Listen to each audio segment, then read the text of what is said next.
ভারতের অভিনেত্রী রাশমিকা মান্দানার সৌন্দর্য প্রশংসা করে বক্তব্য দিয়ে সমালোচনার মুখে পড়েছেন মুফতি আমির হামজা। তিনি বলেছেন, এখন বিশ্বে যত সুন্দর মানুষ আছে, আপনারা ইন্টারনেট ঘাঁটবেন, 157টা রাষ্ট্রের মধ্যে চেহারার কাটিংয়ে 1 নম্বরে রয়েছেন রাশমিকা মান্দানা। নাম শুনেছেন, চেহারার কাটিংয়ে এখন 1 নম্বরে আছেন তিনি। এই মহিলার দিকে একটু আল্লাহর নাম নিয়ে তাকাবেন, দেখেন তো কি সুন্দর করে আল্লাহ তাকে বানিয়েছেন। এর চেয়ে শতগুণে সুন্দর ছিল আমাদের আদি মাতা হাওয়া আলাইহিস সালাম। মুফতি আমির হামজার এ বক্তব্য প্রচারের পর সামাজিক যোগাযোগ মাধ্যমে ব্যাপকভাবে তা আলোচিত সমালোচিত হয়। এবার নিজের দেওয়া বক্তব্যের ব্যাখ্যা দিয়েছেন তিনি।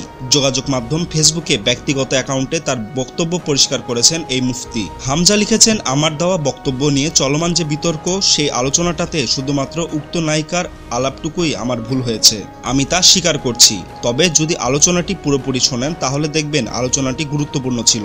ভবিষ্যতে আমি আরও সতর্ক থাকার চেষ্টা করব ইনশাল্লাহ।